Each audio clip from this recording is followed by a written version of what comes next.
At nagulat ako, pag-upo namin, nagalit siya kay former Speaker Martin Romualdez. Galit na galit si Presidente noon. Okay? At sinabi niya na kayo, ni Saldi, kinukuha niyo lahat ng pondo, wala na akong napapagawa.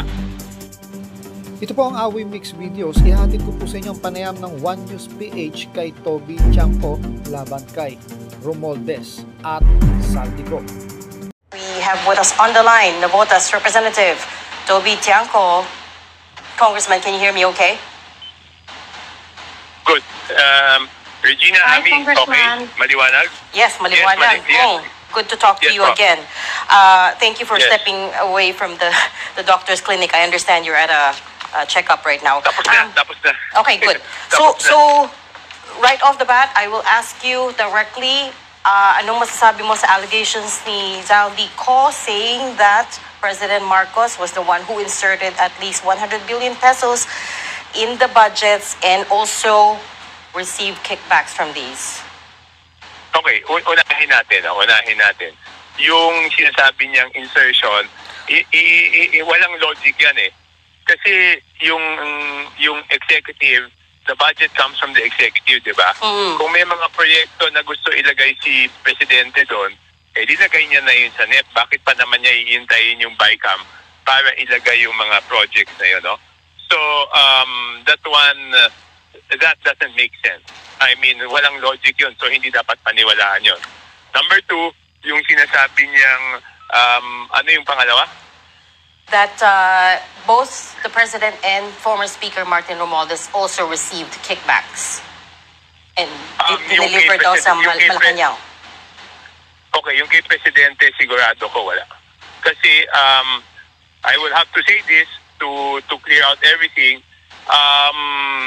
Sinabi ni Presidente nung isang usapan namin, nung galit na galit siya, sinabi niya sa harap ko na yan, kalokohan na yan, wala akong natatanggap dyan. So, maliwanag na maliwanag yung salita niyang yun. Pero sabi ni Saldico, Congressman, you were listening to, I'm sure, pinakinggan niya yung sinabi ni Saldico kanina. Yes. Sabi niya, yun daw yung mga utos sa kanila na nanggagaling kay Speaker, tinuturo ni Speaker daw na galing dun sa taas. Hindi daw mangyayari. Tinuturo, Kasi, you have to address this pero, kasi ito sinasabi rin ng yung mga critics ni Presidente na sinasabi na the buck does not stop with the Speaker. Dapat daw yun all the way kay Presidente. Ano naman yung masasabi niyo sa ganon? It actually reflects that argument na hindi gaandar ng ganyan si Speaker kung hindi daw alam ni Presidente. I'm just repeating what others are saying. Hindi, tinatanong ko lang yung opinion niya. Yes, I understand that that's what others will say. I understand that's what they would try to conclude. Kaya nga, admittedly, napakahirap nung sitwasyon dahil in this case, dahil yan ang natural isip ng tao, the President would have to prove na hindi totoo yan, no? But I hope people will believe me. I can give the exact date, no? It was in the afternoon of November 24, 2024, nung pinatawag kaming dalawa. Okay? Pinatawag kaming dalawa at nagulat ako. Pag-upo namin, nagalit siya kay former Speaker Martin Romualdez. Galit na galit si Presidente noon. Okay? At sinabi niya na kayo, ni Saldi, kinukuha niyo lahat ng pondo, wala na akong napapagawa. Sinabi niya yan. At sinabi niya kung ano man yung ginagawa. November 24 last year to, ha? Yes, November 24, 2024. Yeah. November 24, 2024, it was a Sunday. Sa Malacanang. Tinawag kaming, hindi, sa Bahay Pangulo. Bahay Pangulo, okay. Oo, kasi may Sunday lunch noon. May Sunday lunch noon, wala si Speaker. He was, I think, in Tacloban. Yeah. So, tinawagan siya sa telepono at pinauwi siya. At pagdating niya, after lunch, I don't know exactly the time, pinapasok kami doon sa parang private study. Okay? Pag-upo namin doon, galit na galit siya. Oh, sabi niya, kaharap na niya si speaker. Kaming dalawa ni speaker sa harap niya. Okay. Galit na galit siya. Sinabi niya, anong reaction ni Martin? hindi, ganito, ang sabi niya, kayong dalawa ni Saldi, kuha kayo ng pera sa executive. Wala na akong nagagawa dyan. At kung ano man yung ginagawa niyong kalokohan, wala akong kinalaman dyan. Wala akong natatanggap dyan. O, sabi niya, nakakasira kayo sa gobyerno ko. O, dahil yung mga flagship projects hindi maipagawa, hindi maituloy, dahil nga, binabawasan yung pondo. So, kung sasabihin na nagbibigay sa kanya, in front of me, sinabi niya yun eh. Nanliliit nga ako, hindi ko nga, iniisip-isip ko nga sa loob ko, kung papagalitan lang to, bakit sinama pa naman ako dito? Actually, Diba dapat silang dalawa lang mag-usap? Oo nga Kong Toby, anong reaction ni Speaker? Doon, inaway siya nung pinsan niya. Anong reaction ni Speaker He kept on Martin? promising, Mr. President, we will return the funds of your flagship projects. Ibabalik po namin yan. Yan ang sabi niya. Tapos, alam mo, mas marami pang masasakit na salita yung sinabi dun eh. Ang sasakit ng salita na sinabi dun. Sabi ko nga, paglabas ko ng meeting, siguro mga 1 oras kalahati kami, sinisermonan siya. Paglabas ko, nag-usap kami ni Martin, sabi niya, let's try to find out what's the problem. So, galit na galit. Pinangako niya kasi, hindi ganito, pinangako niya na ibabalik niya sa BICAM lahat ng tinanggal. Kaya mas nagalit pa noong January kasi nalaman, hindi naman binalik, binawasan palalo. Kaya nga, bakit nagkaganon? Tapos, pinirmahan din, isa pang problema, pinirmahan kasi ni President Marcos yung budget. Di ba ang nangyari nga noong January, is tinanggal nga si Saldi because of what happened, di ba? Yes. Okay, Congressman, let's come back to that fateful day, November 24, 2024, in the afternoon of a Sunday, nung pinatawag kayo ni Pangulong Bongbong Marcos. That was exactly my question to you. Why do you think you were asked to go? Ba't hindi na lang diretso si House Speaker Romualdez? Bakit kakasama? Hindi ko na nga alam eh. Di ibig sabihin, sa loob-loob ko lang, kung papagalitan mo lang pala to, bakit naman, because I didn't know if I would excuse myself or should I stay? Diba? I stayed na lang there. Iniisip-isip ko nung sinimulan, alis ba ako dito? O ano bang gagawin ko? I decided to stay. Yeah. It's curious. Tapos ganito nangyari noon. Kinausap ako ni Martin noon kasi nag-uusap pa kami. Sabi niya sa akin, paano kaya natin ito masosolve? Sabi ko, diniretso ko siya. I told him this. Sabi ko, kasi naman sobra naman si Saldi. Binibenta yung mga projects ng 20%. Kasi kinonfront na siya doon about the corruption eh. In that conversation, kinonfront siya, kinausap siya. Tapos grabe yung corruption dyan sa House. Ginanyan siya. Sabi ko, kasi sabi ko, Speaker, hindi ako nagsasalita sa'yo dati. Baka sabihin mo, nagsusumbong ako. Pero ngayon, tinanong mo ako, sinasabi ko sa'yo, 20% yung bentahan ng project yan, paano naman hindi naman sisingaw yan? It's curious that you were called in kasi Kong Toby, at that time you were not even part of the bicameral committee, much less the small committee, right? You had nothing to do with the budget, which is why I'm wondering why you were called in as well. But in any case, so you don't know why you were included in that meeting, pero what exactly are you trying to say about Congressman Martin Romualdez here? Are you saying at that point in time hindi niya alam? Hindi.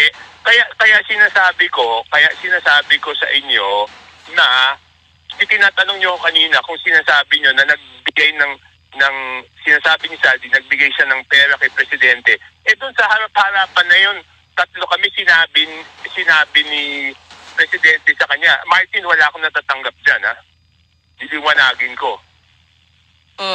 Sige. Congressman, so ang sinasabi mo ngayon? Tigilan niyo yung corruption sa House. Okay, tapos yung nangyayari ganito.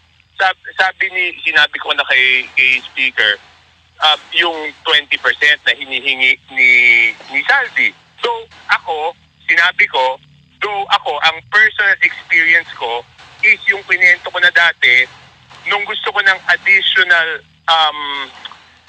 additional projects for my district, lumapit ako sa isang congressman na malapit kay Speaker. Thinking na pag yun yung nilapitan ko, hindi hihingan ni Saldi ng 20%. Okay? Kasi sinabi ko na gusto ko magdagdag ng 200 million na proyekto doon sa distrito ko. Okay?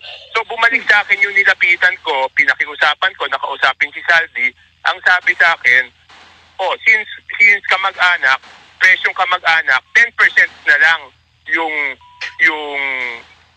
hihingin. Sabi ko naman nun, hindi ko kayang sabihin yan sa district engineer ko, wag na lang, okay? So nung kausap ko that happened in 2023. So nung kausap ko si Speaker Martin noon at tinatanong niya ako tungkol dun sa bentahan, sinabi ko yung personal experience ko. Sabi ko kahit ako nga, ganun ang ginawa sa akin eh. So totoo yan. So Congressman, ang sinasabi mo in so many words, eto mga kalokohan na to sa budgeting, the buck stops with the Speaker, ha? Hindi siya umaakyat sa President Marcos. I was very disappointed at the Speaker's reply to me. Kasi nung sinabi ko sa kanya, sabi ko sa kanya, pati nga ako hiningan ng 10%. Hindi na ako, kasi hindi ko kaya sabihin doon sa district engineer. Di ba, natural na reaction dapat. Kung hindi niya alam, dapat sabihin, patawag nga yan si Saldi, ano ba pinagagagawa niya? Di ba? Dapat ganon, di ba? Instead, ang sinabi niya sa akin, kayo na nandun ka, di ba tinatanong natin, bakit nandun ka nung sinasermonan ng Presidente? Wait, sorry. Tapusin lang niya yung reply ni Speaker sa kanya.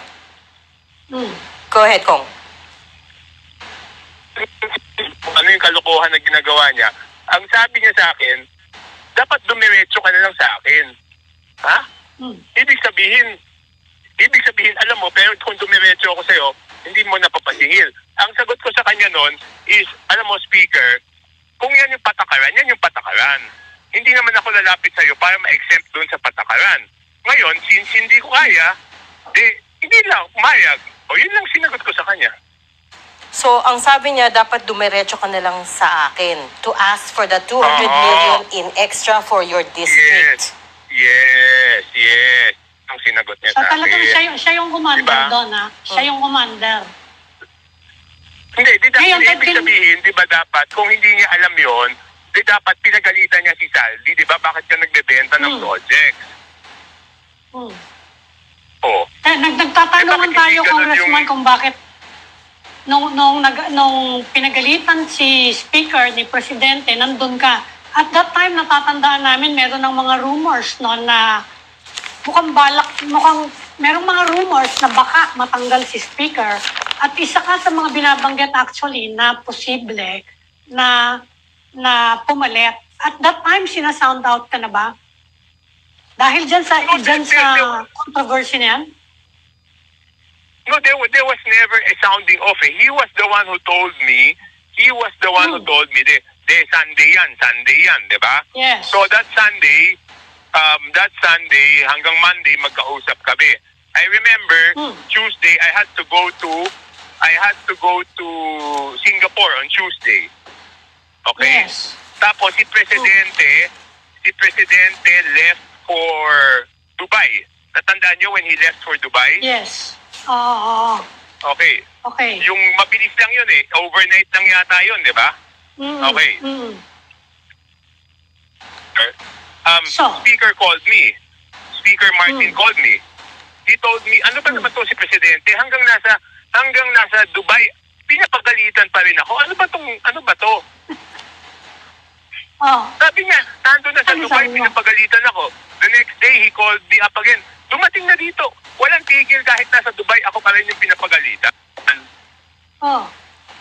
Kaya nga, gusto ko siyang tanggalin at that point. He told me. At that point. Martin was the one who told me, then the President texted him daw na change of leadership. He was the one who told me, Martin. O sino ipapalit? Ikaw nga. Sabi ko, Mag-change of hindi, leadership. walang Ikaw ang sinabi. gusto. Walang sinabi kung sino yung ipapalit. Parang sinabi lang niya sa akin, the president texted him daw na there must be a change of leadership. Yun yung sinabi ni Martin sa akin. Ano daw ang reaction ni Martin nung sinabi sa kanya yun? No, he was the one who told me. Martin was the one who told me. Yeah. Martin who told me that the president texted him that. Parang ang sinasabi niya sa akin, ano ba naman to? Nasa Dubai na, pinapagalitan pa rin ako. Tapos, tinext pa ako ng change of leadership. Sabi ko, Speaker, we have to clean the house. That's what we have to do. Toby, that's a pretty serious allegation, and I'll just repeat that. Sabi mo, Speaker Martin Romualdez was the one who told you that President Marcos texted him, Speaker, na it's time for a change of leadership in the House. Is that accurate? Naputol. Ulitin ko lang, just so we're 100% clear that because that's a pretty serious allegation, sabi niyo po, Speaker Martin was the one who told you that President Marcos texted him to say that it was time for a change of leadership in the House. Is that correct? Eksaktong pagkasabi niya sa akin, ano ba to? Nasa Dubai na, pinapagalitan pa rin ako. Tapos sinabihan pa ako ng change of leadership. So accurate nga, siya nga yung nagsabi sa'yo and the president texted him. Pero hindi niyo po nakita yung text. Hindi, nasa Singapore ako. Nasa telepono lang kami nag-uusap. Paano ko makikita yung text? Okay. Paano ko makikita yung text? And then, Pero November. ganito. November. Okay. Yeah, November 24 was a Sunday. November 25, Monday, magkausap kami ni Speaker. November 26, pumunta akong Singapore, si Presidente pumuntang Dubai. So, Tuesday and Wednesday, magkausap kami ni Martin. Yan ang problema siya about that, yung change of leadership. Okay. The next Sunday, so kung 24 yun, the next Sunday was December 1, tama ba ako? Yes, it should be. Okay. December 1. December 1, So, correct. nung December 1, I had a meeting with the President Sunday morning. So, sinabi ko sa kanya, di ba kasi ako yung campaign manager ng Alyansa noon, di ba? Yes. Sabi ko, Mr. President, I went to him December 1, Sunday morning, tandang-tanda ako yan. Sabi ko, kasi ang nangyari noon, when I went to Singapore, pagbalik ko, ako na yung pinagdududahan ni Martin. Nagusto yung pwesto niya. Nagusto yung pwesto niya. So, December 1, Sunday, pumunta ako kay Presidente. Sabi ko, Mr. President, mas mabuti, palitan mo na lang ako as campaign manager. Kasi, baka iniisip ni Martin, ako yung sumbong ng sumbong sa'yo. Number 2, kung hindi naman kami nagkakasundo ni Martin, maapektuhan yung mga kandidato mo. Kung Toby, in the end, did you find out sino nga ba yung nagbulong kay President Marcos? That there were such things going on in the House? Okay, ganito. Sinabi sa kanya, di ba? Sabi ko, kasi naman, sabi niya, bakit ikaw pagdududahan niya? Lahat naman ng tao alam na yung kalokohan niyo dyan sa House. Sabi ko, sir, wala akong ginagawang kalokohan. Siyempre, ang naging natural na sagot ko. Kasi sabi niya, lahat ng tao, alam na yung mga kalokohan niyo dyan sa House. Sabi ko, sir, wala po akong ginagawang kalokohan. Sabi niya, I mean the House. Yun ang sabi niya, I mean the House. So you're saying there are a lot of reports getting to the President about the anomalies in the budget? Hindi lang isang tao nag-whistleblow. Hindi ikaw yung sumbong Hindi madami nung nagsasabi. Hindi ko ugali yan, Ami. Okay. Kung Toby, we're running out of time, but again, I just want to be crystal clear about one thing. What exactly in this two scenarios that you told us about, yung November 4 and then the days after that. What exactly are you accusing former Speaker Romualdez of? Is it incompetence? I'm saying, I'm just replying to your question kung bakit sinasabi ko na walang yung sa pera na sinasabi ni Saldi na dinideliver kay Presidente, kung bakit sinasabi ko na wala. Kasi nga, pinagalitan siya noon. Tanong ko, sir, is ano ba talaga ang what are you accusing him of? Is it incompetence because he was speaker at that time and yet all of these things were happening under him? Or are you saying he actually had a direct hand with the budget anomalies? What I'm saying is, di ba? Ibig sabihin, he cannot deny na alam niya yung 20% kasi sinabi ko sa kanya eh. Oo, di ba? So he was... Ibig sabihin, hindi kasama si President Marcos doon sa kalokohan. Hindi siya kasama doon. Yun. And what you're saying is si Speaker Romualdez was in on it. Bakit hindi niya pinagalitan si Saldi? Simpleng-simple, di ba? Tsaka di ba in the previous interviews, I've been saying na nagdududa na ako na merong may ayaw na pauwiin si Saldi. O di lumabas ngayon na totoo yung sinasabi ko na meron talagang may ayaw pauwiin si Saldi, di ba? Pero ang allegation ni Zaldi Kong is that, dapat uwi na siya after SONA, but tinawagan siya ni Congressman Romualdez under the instruction of President Marcos to say, stay out of the country, we will protect you. Sabi, kasi ang laging nangyayari, even when I'm in Congress, even sa mga meeting, palaging sinasabi niya, utos ng Presidente, alam ng boss. Yan ang laging sabi niya. Minsan kasi nagtatalo kami ni Speaker. Sinasabi ko, hindi yan tamang gawin. I mean, I don't remember the exact instances na minsan nag-uusap kami. He will always tell me, hindi ko naman gagawin to kung walang utos ng boss eh. That's even to me, he tells me that. So, sinasabi mo hindi totoo. No, because I've seen instances where he would do things na hindi naman utos ng Presidente. For example, ito very clear example, no? Baka hindi lang maniwala yung tao. Nung okay pa si Presidente at si VP Sara, nung okay pa sila, he would always tell us, me and Martin. He would always tell me and Martin at that time. He would tell me, si Sara, okay ba?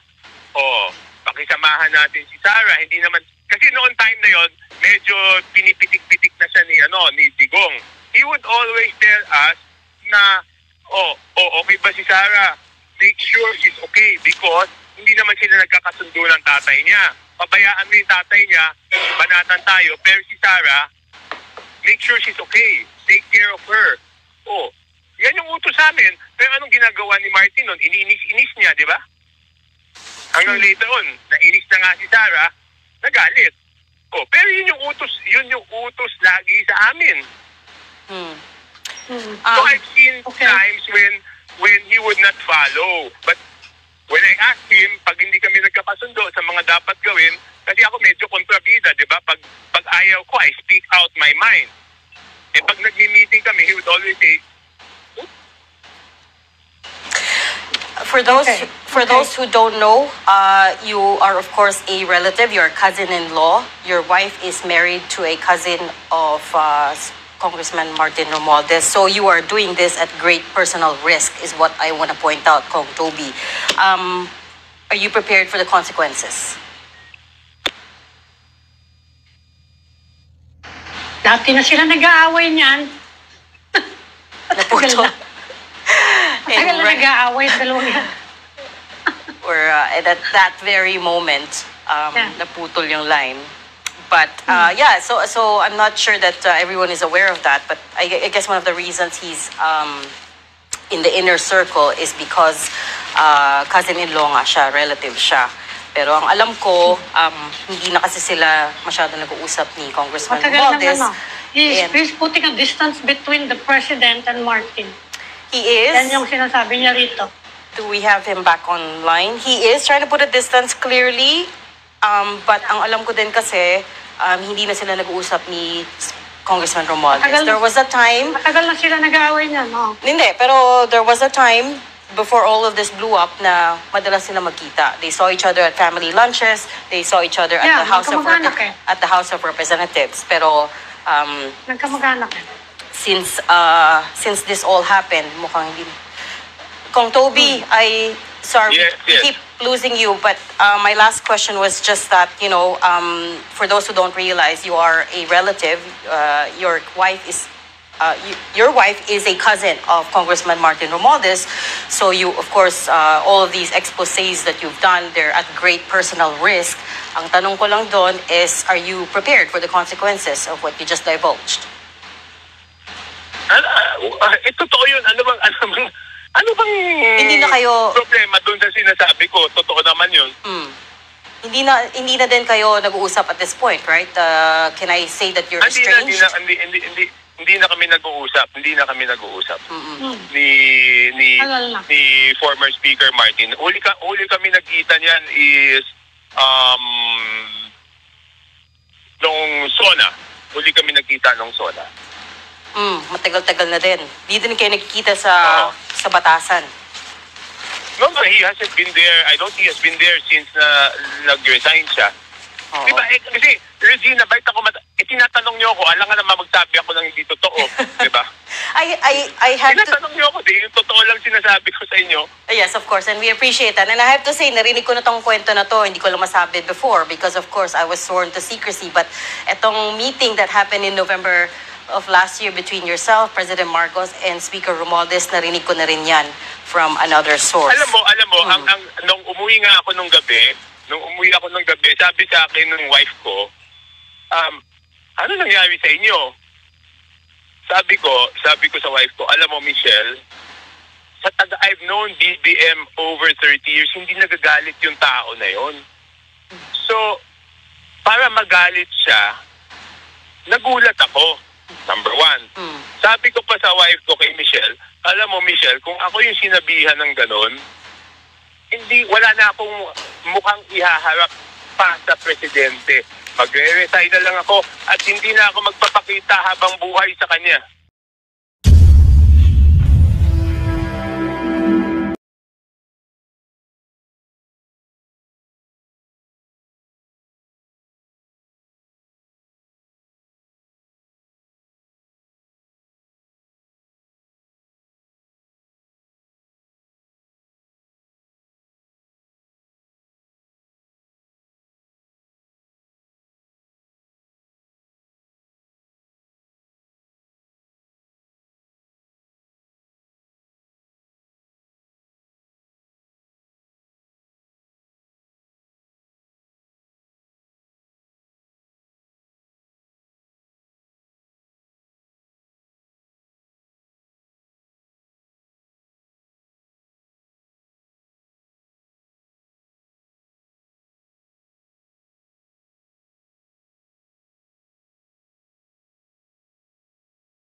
In terms of the people who should be held accountable and be jailed for this, you think Congressman Romualdez Hanggang kay is one of them? Romualdez lang. Oo, kasi yun yung personal experience ko yan eh. Personal experience ko yan. Personal experience ko yan. Okay. Kung meron ka bang evidence of that meeting that you had by any chance? Meron bang Paano naman text, ako, photo? paano ako magkaka-evidence? Hindi, Ano hindi. gusto nyo? I-record ko yung ito. Hindi. I just meant to you. I just meant to you have. Evidence nun. Do you have a text? Do you have a photo? Wala din. Walang photo nun. Alam ko lang, may family lunch doon. Hindi ko alam kung may nakakuha ng photo. Hindi ko alam kung nag-group photo kami after. Hindi ko sure.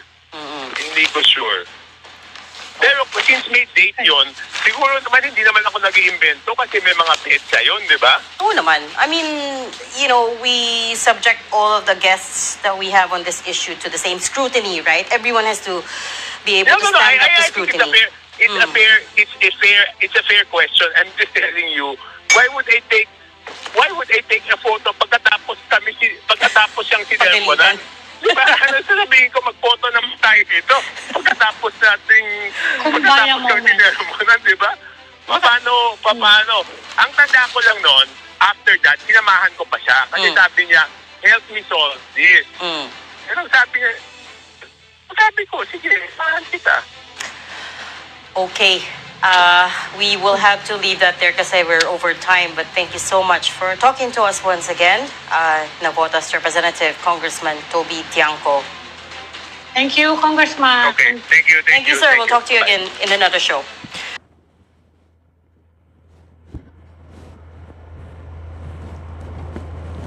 Joining us now for an update on the government's relief efforts for the victims of Typhoon